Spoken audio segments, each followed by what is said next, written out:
मई 2026 के दिन एक थाना में एक कंप्लेंट प्राप्त हुई कि एक बच्ची है, 3 वर्ष की बच्ची है आफरीन।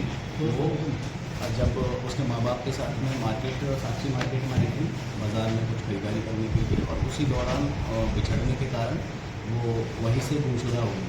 और उसके तुरंत बाद उसके माँ बाप ने, बच्चे के माँ बाप ने उसे खोजना शुरू किया। पुलिस में भी सूचना दी, उसमें मामला दर्ज किया गया और आगे जांच पड़ताल शुरू की गई। मामले की गंभीरता को देखते हुए इस मामले में वरीय पुलिस अधीक्षक महोदय के निर्देशन में SIT का भी तुरंत प्रभाव से गठन किया गया। और इस SIT में पुलिस उपाधीक्षक नगर के नेतृत्व में गठित हुई थी। इसमें थाना प्रभारी थे और थाना के कुछ सदस्य हैं जिनका मैं नाम बताऊँगा। अमित कुमार है, हरी महतो, विजेंद्र कुमार, अभिनव और अमित, जो कि इन लोगों ने बहुत ही अच्छा काम किया। फिर बाद में क्या काम हुआ कि जैसे ही इंफॉर्मेशन मिली और संवेदनशीलता इसकी अधिक थी, तो क्योंकि साक्षी मार्केट में बहुत अधिक भीड़ रहती है उस दिन, मार्केट के दिन, और बहुत सारा ऐसा व्यवधान होते हैं। वो मार्केट एरिया है, कैमरा बहुत है वहाँ पे, परंतु व्यवधान ये होता है कि बहुत सारा दुकान वाले लोग अपना कोई तिरपाल और कोई छतरी और इस टाइप की चीज़ें लगा के रखते हैं, जिससे कैमरा देखने में भी बहुत ही परेशानी होती है। और वहाँ से उस जगह से जहाँ से बच्ची मिसिंग हुई थी, तो वहाँ से 4-5 एग्ज़िट पॉइंट भी हैं। तो हमको ऐसा नहीं था कि सिर्फ लेफ़्ट और राइट से ले जाएगा, कहीं पे भी हो जा सकता था। तो सारी चीज़ों को देखा गया और देखने के बाद में 1-2 बार कुछ थोड़ा संदेह भी हुआ, लेकिन वो चीज़ ठीक नहीं थी, क्योंकि उस बच्ची के मिलते जुलते लोग कई बार प्राप्त हुए ऐसा।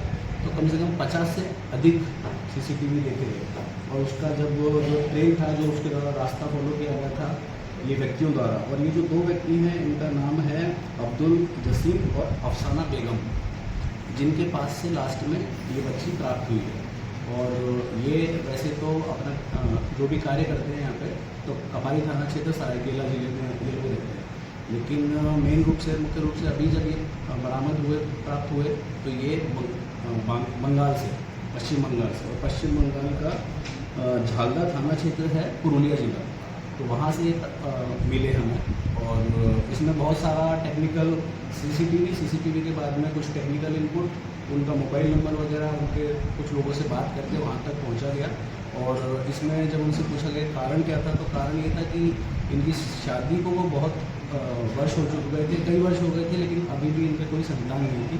और इसी क्रम में इन पर या तो कोई दबाव था या जिस भी प्रकार से इनकी सोच थी, तो उसी के कारण उसका परिणाम ये हुआ कि जब इन्होंने देखा कि उस दिन मार्केट में बच्ची अकेली है, तो ये उसको अपने साथ लेकर चले गए। कितने दिन बाद तक बच्ची देखिए 26 तारीख को वो हुआ था और कल बच्ची प्राप्त हुई। तो इतने दिन बाद थोड़ा डिफ़िकल्ट था, लेकिन जब जैसे ही इनको एक बार लीड मिली और ट्रेन मिला और बहुत अधिक CCTV जो कि कलेक्ट किए गए थे, तो उसको देखने में भी बहुत समय लगा। लेकिन जैसे ही एक बार मान लो पता लगा, तो उसके बाद में कनेक्शन जुड़ता गया और फिर इसमें सफलता मिल गई। शादी को कितने साल हो गए थे और किसका दबाव था? देखो इसमें ये 10 साल बोल रहे हैं कि बीते 10 साल से कोई भी बच्चा नहीं था, तो एटलीस्ट 10 साल तो ही है। और दबाव वही सामाजिक दबाव या फिर इस प्रकार का कि नहीं है बच्चा, तो वो बहुत सारी चीज़ें उसमें परिवार या ससुराल में नहीं, ऐसा कोई एग्जैक्टली ऐसा कोई नाम नहीं बताया, लेकिन नॉर्मल उन्होंने जो बातचीत में चीज़ें आई है